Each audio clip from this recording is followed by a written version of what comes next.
Right now, on to the point. Yolo County knew about illegal fireworks in Esparto for years, but did nothing. It is confirmed. They didn't give a you-know-what about a human life.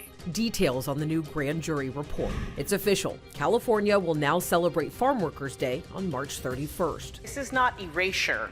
This is truth. Lawmakers speaking out about the unanimous vote. TSA workers at a breaking point, working without pay, the growing strain and what it means for travelers. And in our Champions of Hope, we're showing you the communities that are stepping up and pitching in to help struggling TSA workers. A Yolo County civil grand jury report says that the deadly Esparto fire that killed 7 people, it could have been prevented.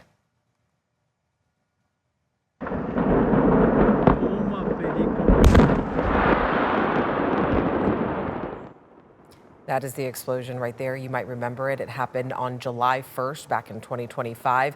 It killed 7 people, and the explosion also sparked an 80-acre fire and destroyed multiple nearby buildings. Today's report points to major failures across multiple agencies.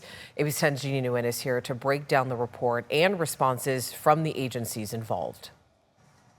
Alex, the 32-page report essentially says multiple local officials knew about the illegal fireworks operation in Esparto for years and did not take any action to shut it down. And that includes Yolo County, the Sheriff's Office, Board of Supervisors, and Yolo County Fire Districts. Now the mother of one of the victims tells me this report just confirms her son's life could have been saved.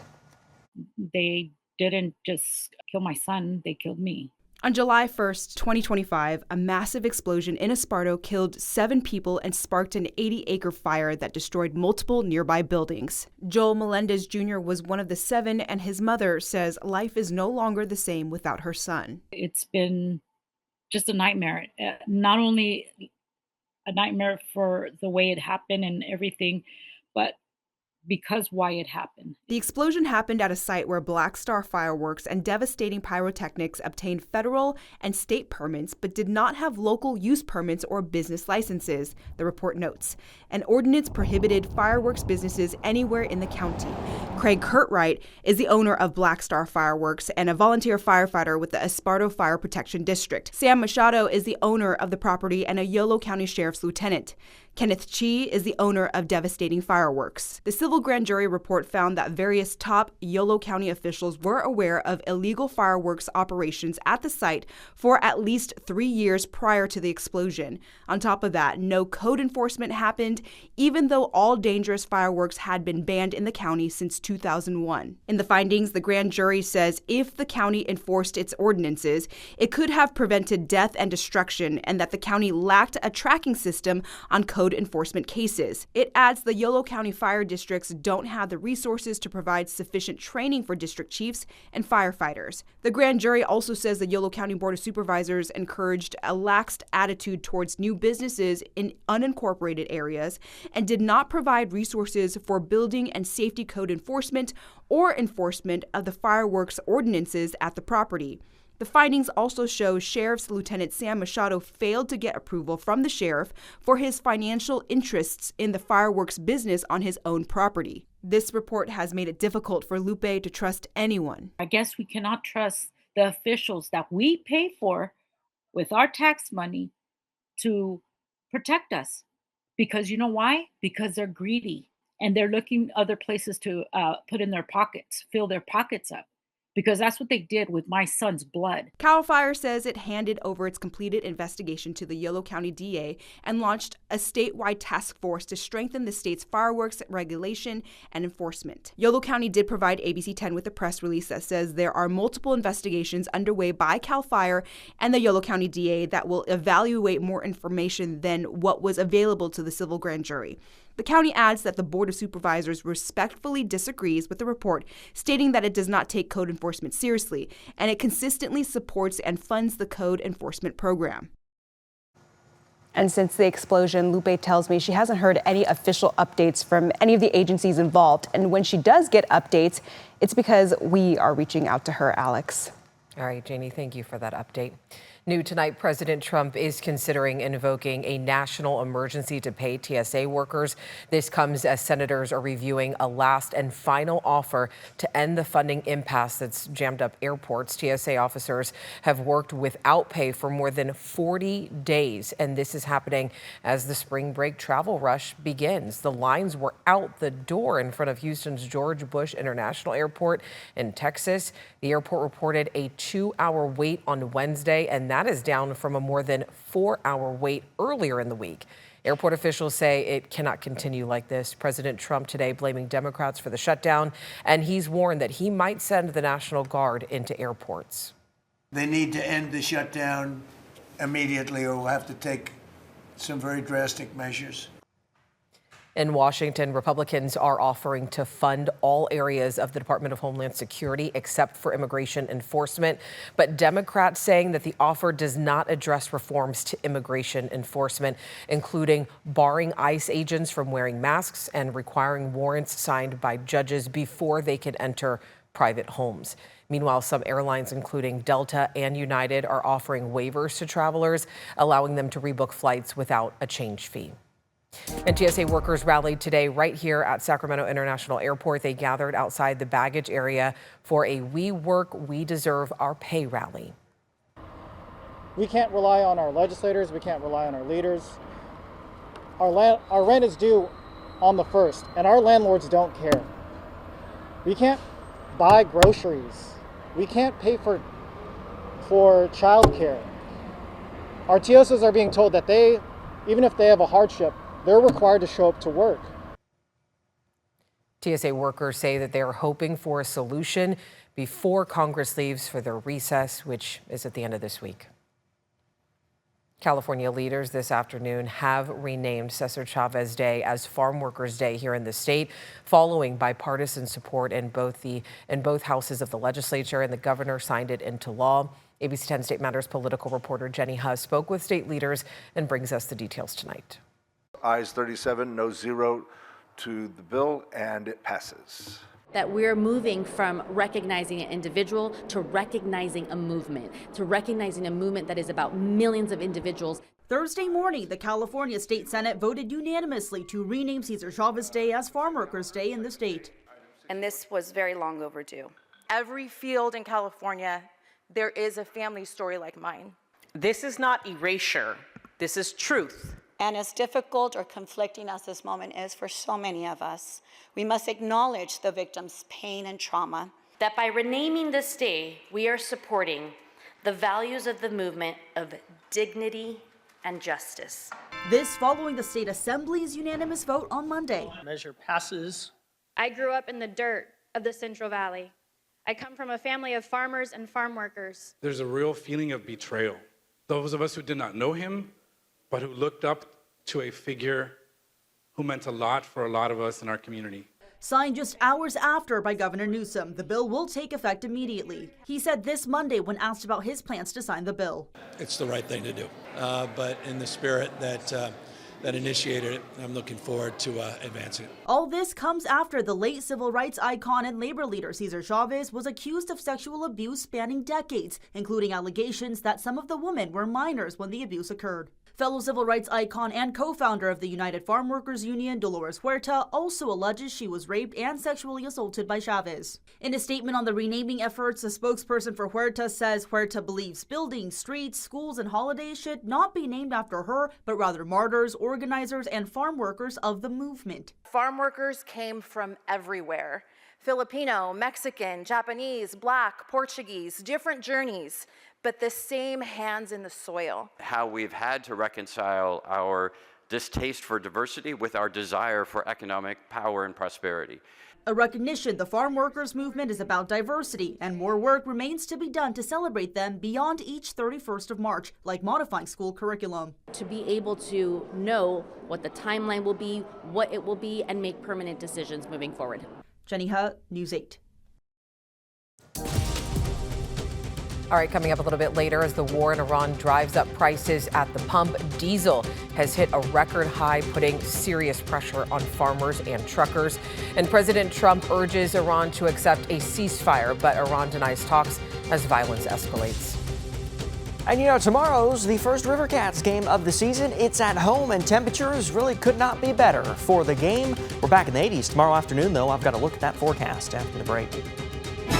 But first, another headlines tonight.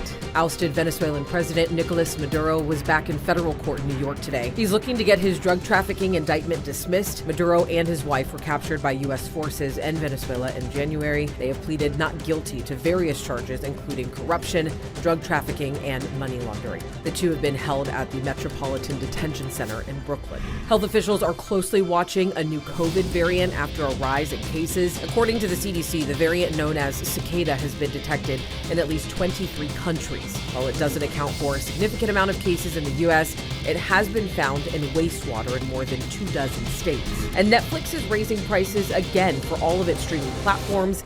The ad-supported plan will now cost $8.99 a month, which is $1 more from the previous price. The cost of the standard plan is going up by $2 to $19.99 a month. The premium plan will now be $26.99, which is also an increase of $2. The higher prices go into effect Thursday for new members. Netflix says existing members will be notified in the coming weeks.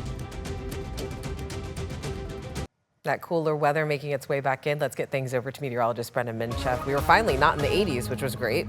Yeah, for the first time in almost 2 weeks, we did not have a high temperature in the 80s in the capital city. 78 and 78 only today in Sacramento, 79 in Stockton, 78 in Modesto, 70 Placerville, 59 in Truckee.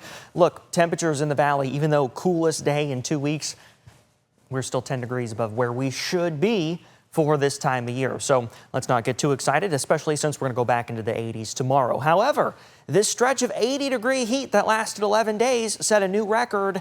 That comes to an end. The most consecutive days with a high temperature of at least 80 degrees in the month of March in Sacramento, 11. This record for most overall in the month of March, we're going to add some more to it, probably 3 more days before we finally flip the pattern back into something that we would expect to see for late March and early April. 75 in Sacramento right now, 76 in Stockton, 76 in Modesto, 59 in Truckee, and 56 in Tahoe currently. It was also quite a windy day.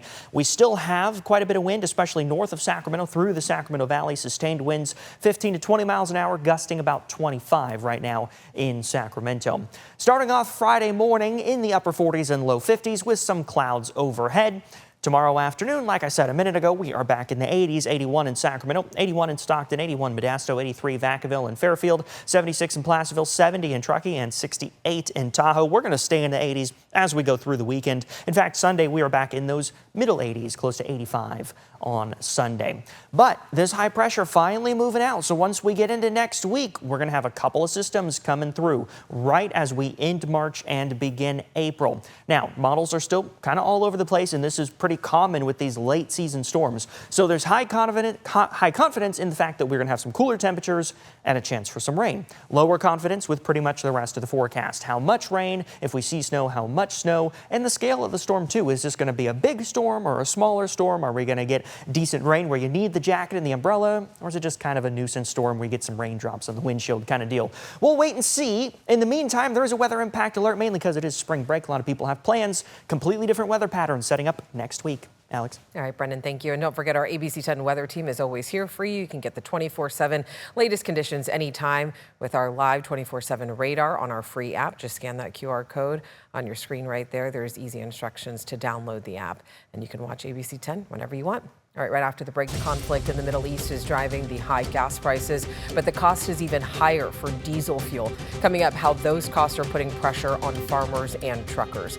And then later in our Champions of Hope, TSA workers are going without pay, but they are not alone. How communities are stepping up when it's needed most.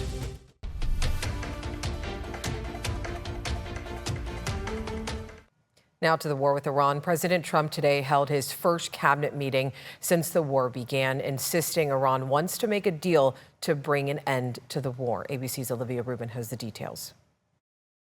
Today, President Trump urging Iran to accept his ceasefire proposal, quote, before it's too late. They're talking to us because they've got a disaster on their hands.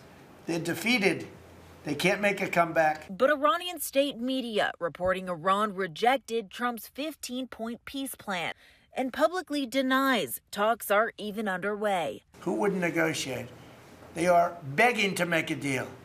We'll see if we can make the right deal. And if they make the right deal, then the strait will open up. Hormuz Strait will open up. Meanwhile, Israel today saying it assassinated the Iranian leader controlling the Strait of Hormuz. Ali Reza Tangsiri was the head of the Iranian Navy. Iran has not confirmed the death. And deadly Iranian strikes raining down on Israel. New video showing the moment one strike blasted a residential street east of Tel Aviv. Now the Pentagon preparing to surge as many as 5,000 U.S. troops to the Middle East. Some already on the way. Among them, 1,500 paratroopers from the elite 82nd Airborne Division, the Army's premier ground combat unit. But on Capitol Hill, Democrats and even some Republicans growing uneasy about the prospect of sending in combat troops. I don't know. It could be a head fake, could not be. I just don't have that information. And now President Trump announcing in a post on social media that he's extending the pause of U.S. strikes on Iranian energy infrastructure, specifically extending it 10 days to April 6th, citing what he says are positive ongoing negotiations with the Iranians. Olivia Rubin, ABC News, Washington. As the war in Iran continues, we have all seen the impacts of gas prices increasing. And according to AAA, the average price for regular gas in California rose more than $1 per gallon in just 1 month. But for those in the trucking and agricultural industries, the increase has just been even more dramatic. So today, the average price for a gallon of diesel, it set an all-time record high. Take a listen to this. The average price for a gallon of diesel has jumped more than $2 in the past month. It's now at $7.12. Diesel is what, of course, farmers in our area rely on to power their tractors and trucks that deliver all of our goods. Farmers that we talked with said that the most concerning part right now is that prices keep fluctuating, making the future uncertain. When you go fill up, for 30 gallons and you see like maybe $1 difference, it's $30, okay. But when you're doing that for 1,000 gallons and you see $1 difference, it's $1,000 extra a day. So it starts adding up. Farmers say that the upcoming chance of rain could mean more work to do on the farm, which translates into more diesel that's needed.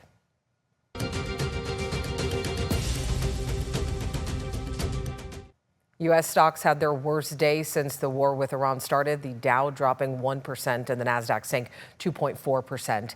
They are the latest flip-flops for financial markets this week after Iran rejected a U.S. offer for a ceasefire. Bad news for the housing market. Uncertainty sparked by the war caused mortgage rates to go up for the past 4 weeks. They now stand at an average that's just shy of 6.4%. Realtors had hoped that this year the market would turn around a little bit. That appeared to be happening last month when mortgage rates fell below 6% for the first time in more than 3 years. But now higher rates are likely to spook buyers and sellers as the market enters its busy spring season. Right after the break, our Champions of Hope support is pouring in for TSA workers as they go without pay, how one business is actually stepping up to make a difference.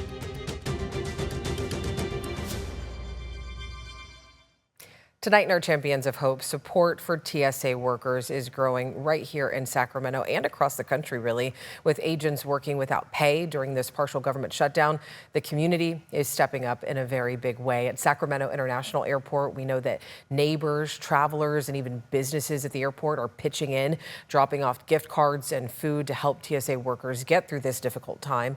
One local business, Vino Volo in Terminal A, you might have been there. They actually donated food to show their appreciation, sharing these photos with us as a way to lift spirits and support workers who keep travelers safe every day. Now, airport officials say that the most helpful donations are gift cards under $25 for things like groceries, gas, coffee, or even food.